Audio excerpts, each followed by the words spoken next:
दोस्तों, नियमितीकरण, अंशकालीन कर्मचारियों को पूर्णकालीन सहित 5 सूत्रीय मुद्दों को लेकर छत्तीसगढ़ के अनियमित कर्मचारियों ने शाह सरकार के खिलाफ बड़े प्रदर्शन का बिगुल फूंक दिया है। इसी बड़ी खबर के बारे में हम इस वीडियो के अंदर विस्तार पूर्वक समझने वाले हैं। इसलिए दोस्तों, इस महत्वपूर्ण टॉपिक को अच्छे से समझने के लिए आप इस वीडियो को अंत तक जरूर देखिए। नमस्कार दोस्तों, मैं हूं आपका दोस्त लोकेश साहू और आप देख रहे हैं लोकेश साहू यूट्यूब चैनल। आप सभी दर्शकों का हमारे इस यूट्यूब परिवार में बहुत बहुत स्वागत है। दोस्तों, दरअसल पूरा मामला यह है कि प्रदेश के अनियमित संविदा और दैनिक वेतनभोगी कर्मचारी लंबे समय से नियमितीकरण की मांग कर रहे हैं, लेकिन इनको पूर्व की भूपेश बघेल सरकार ने ठगा। उसके बाद वर्तमान की शाह सरकार भी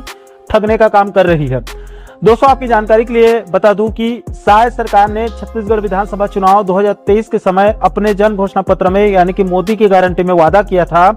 कि प्रदेश में हमारी सरकार बनने के 100 दिनों के अंदर अंदर छत्तीसगढ़ के सरकारी विभागों में कार्यरत सरकारी कर्मचारियों की समस्याओं और मांगों की समीक्षात्मक प्रक्रिया आरंभ करने और मार्ग प्रशस्त करने के लिए एक कमेटी गठन करने और उसमें अनियमित कर्मचारी संगठनों के पदाधिकारियों को सदस्य के रूप में शामिल करने का वादा किया गया था। इसके अलावा बीजेपी के एक और घोषणा पत्र में, जिसको घोषणा पत्र समिति के संयोजक विजय बघेल जी की तरफ से जारी किया गया था, उसमें तो यहाँ तक कहा गया है कि राज्य के अनियमित संविदा, दैनिक वेतनभोगी, अतिथि शिक्षक जैसे संवर्ग के कर्मचारियों की नियमितीकरण करने के लिए 100 दिनों के अंदर अंदर कमेटी गठन करने का वादा किया गया था। अब दोस्तों, इन्हीं सभी जुमलों की वजह से प्रदेश में बीजेपी की सरकार बनने के बाद शाह सरकार ने 13 मार्च 2024 को छत्तीसगढ़ के सरकारी विभागों में कार्यरत सरकारी कर्मचारियों की समस्याओं और मांगों की समीक्षात्मक प्रक्रिया आरंभ करने और मार्ग प्रशस्त करने के लिए पंचायत एवं ग्रामीण विकास विभाग, इलेक्ट्रॉनिक्स एवं सूचना प्रौद्योगिकी विभाग के प्रमुख सचिव निहारिका बारिक जी की अध्यक्षता में एक 4 सदस्यीय कमेटी का गठन कर दिया। और इस पत्र में सबसे नीचे में यहाँ पर यह भी कहा गया था कि इस समिति में आवश्यकता अनुसार विभिन्न कर्मचारी संघों के प्रतिनिधियों को समिति में शामिल करने के लिए अधिकृत किया जाएगा। इसके बाद कमेटी गठन होने के करीब 6 महीने के बाद इसी सामान्य प्रशासन विभाग ने 8 अक्टूबर 2024 को एक और पत्र जारी करके बताया कि कर्मचारियों के समस्याओं और उनके मांगों की समीक्षा करने के लिए पंचायत एवं ग्रामीण विकास विभाग के प्रमुख सचिव निहारिका बारिक जी की अध्यक्षता में जो 4 सदस्यीय कमेटी गठन किया गया है, उसकी पहली बैठक 15 अक्टूबर 2024 को दोपहर 3 बजे महानदी भवन में आहूत करने का निर्णय लिया गया है, जिसमें राज्य के 3 कर्मचारी संगठन, प्रदेश अधिकारी कर्मचारी संघ, छत्तीसगढ़ प्रदेश राजपत्रित अधिकारी संघ और छत्तीसगढ़ प्रदेश तृतीय वर्ग शासकीय कर्मचारी संघ, इन तीनों कर्मचारी संगठन को इस बैठक में आमंत्रित किया गया था। इसका मतलब साफ है कि अभी तक राज्य के अनियमित कर्मचारियों के किसी भी संगठन को इस कमेटी में शामिल नहीं किया गया है और न ही अनियमित कर्मचारियों को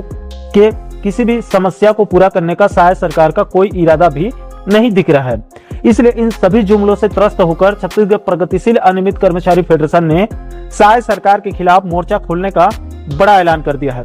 दोस्तों, छत्तीसगढ़ प्रगतिशील अनियमित कर्मचारी फेडरेशन के प्रदेश अध्यक्ष गोपाल प्रसाद साहू जी ने जानकारी देते हुए बताया कि छत्तीसगढ़ के अनियमित कर्मचारियों जैसे कि आउटसोर्स यानी कि प्लेसमेंट, सेवा प्रदाता, ठेका कर्मी, समूह समिति के माध्यम से नियोजन, जॉबदार, संविदा, दैनिक वेतनभोगी, कलेक्टर दर, श्रम आयुक्त दर पर कार्यरत श्रमिक, मानदेय, अंशकालीन जैसे तमाम अनियमित कर्मचारी नियमितीकरण सहित विभिन्न मुद्दों को लेकर संघर्ष कर रहे हैं। इसलिए छत्तीसगढ़ प्रगतिशील अनियमित कर्मचारी फेडरेशन ने सभी संवर्ग के अनियमित कर्मचारियों के 5 सूत्रीय मुद्दों को लेकर, जिसमें सबसे पहले अनियमित कर्मचारियों का नियमितीकरण या स्थायीकरण किया जाए। इसके बाद दूसरे बिंदु पर निकाले गए कर्मचारियों की बहाली किया जाए, यानी कि जो छटनी किया गया है उन कर्मचारियों की बहाली किया जाए। इसके बाद तीसरे बिंदु पर न्यून मानदेय, यानी कि जिनको बहुत कम मानदेय मिल रहा है,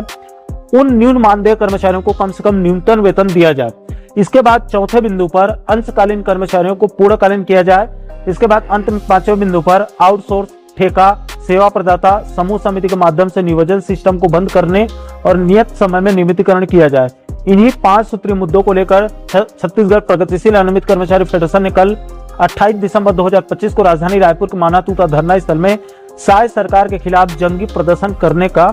ऐलान कर दिया है। इसको लेकर छत्तीसगढ़ प्रगतिशील अनियमित कर्मचारी फेडरेशन के प्रदेश अध्यक्ष गोपाल प्रसाद साहू जी ने प्रदेश के सभी संवर्गों के अनियमित कर्मचारियों को कल के आंदोलन में बड़ी संख्या में शामिल होने का आह्वान किया है। तो दोस्तों, नियमितीकरण, निकाले गए कर्मचारियों की बहाली, अंशकालीन कर्मचारियों की पूर्णकालीन जैसे 5 सूत्री मुद्दों को लेकर कल 28 दिसंबर 2025 को छत्तीसगढ़ प्रगतिशील अनियमित कर्मचारी फेडरेशन का जंगी प्रदर्शन होने वाला है।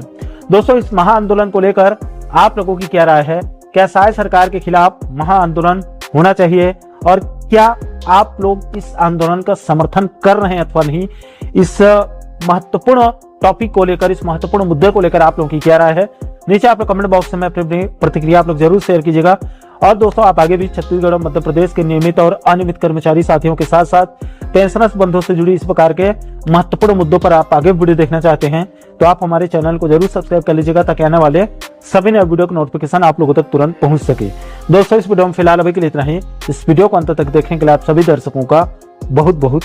धन्यवाद।